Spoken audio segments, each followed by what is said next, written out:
திடீர்னு பார்த்தா போலீஸ் வந்துட்டான். போலீஸ் வந்து சொல்கிறான், நீங்கள் நாளைக்கு காலையில் இங்கேருந்து வெக்கேட் பண்ணிட்டான்.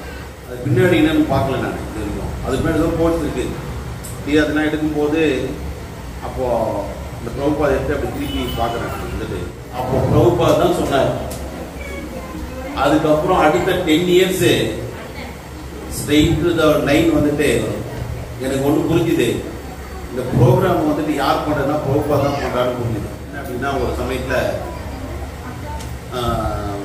வெளிநாட்டில் நாங்கள் என்ன பண்ணுறோம், இந்த மாதிரி ப்ரோக்ராம்லாம் வந்துட்டு ரெடி பண்ணோம் அப்படின்னு சொல்லிட்டு ஒரு சின்ன வீடு தான் ஃபஸ்ட்டு எனக்கு கிடைக்குது. அந்த இடத்துல அது வந்து சீனியர் சிட்டிசன் வீடாக இருக்குது. அது எனக்கு தெரியல. என்னை வந்துட்டு நைஸாக அதில் தங்க வச்சுட்டாங்க. அப்புறம் நானும் அதில் வந்து தங்கிட்டு இருக்கும்போது இந்த பக்தர்கள்லாம் கூப்பிட்டு சமையல்லாம் பண்ணி இது மாதிரி இதெல்லாம் போயிட்டுருக்கு. எல்லாம் கொஞ்சம் நல்லா தான் போயிட்டுருக்கு. திடீர்னு பார்த்தா போலீஸ் வந்துட்டான். போலீஸ் வந்து சொல்கிறான், நீங்கள் நாளைக்கு காலையில் இங்கேருந்து வெக்கேட் பண்ணிட்டான்.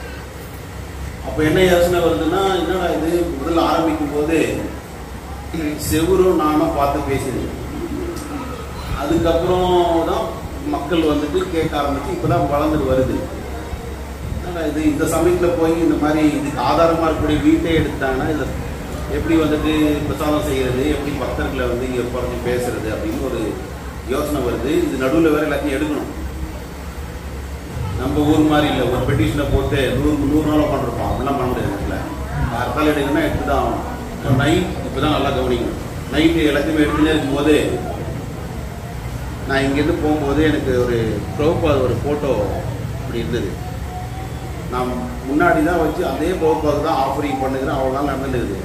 ஆல்மோஸ்ட் ஒரு 2.5 இயர். அது பின்னாடி என்னன்னு பார்க்கல நான் இது வரைக்கும். அதுக்கு பின்னாடி ஏதோ போஸ்ட் இருக்குது அதெல்லாம் எடுக்கும்போது அப்போது இந்த பிரபுபாத் எடுத்து அப்படி திருப்பி பார்க்குறேன். அப்போ அதில் பிரபுபாத் சொல்கிற, if a person situated in Krishna consciousness, he will not be agitated even if he face any type of adversity. ஒருவன் சரியான நிலையில் கிருஷ்ண பக்தியில் நிலை பெற்றிருந்தான் என்று சொன்னால் எந்த ஒரு சூழ்நிலையிலும் அவன் வந்துட்டு எப்படியாப்பட்ட பிரச்சனைகளை எதிர்கொள்ள வரும்போதும் அவன் வந்துட்டு கிளர்ச்சி வருவதில்லை. அப்போ பிரபுபாத் தான் சொன்னார்.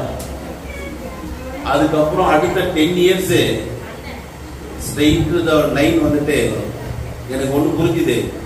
இந்த ப்ரோக்ராம் வந்துட்டு யார் பண்ணுறதுனா பிரபுபாத் தான் பண்ணுறாருன்னு புரிஞ்சுது. A person who is situated in Krishna consciousness, he will not be irritated if he face any type of adversity. அப்போ நம்ம கொஞ்சம் சின்ன விஷயத்துக்கு கூட நம்ம வந்து கலங்கிடுவோம். எப்படின்னா, கிருஷ்ண பக்தியில சரியான நிலையில நம்ம நிலை நிறுத்தலை அப்படின்னா எந்த அளவுக்கு அந்த எஜுகேஷன் கம்மியாகுதோ அந்த அளவுக்கு அறிவு விருத்தியா இருக்குன்னா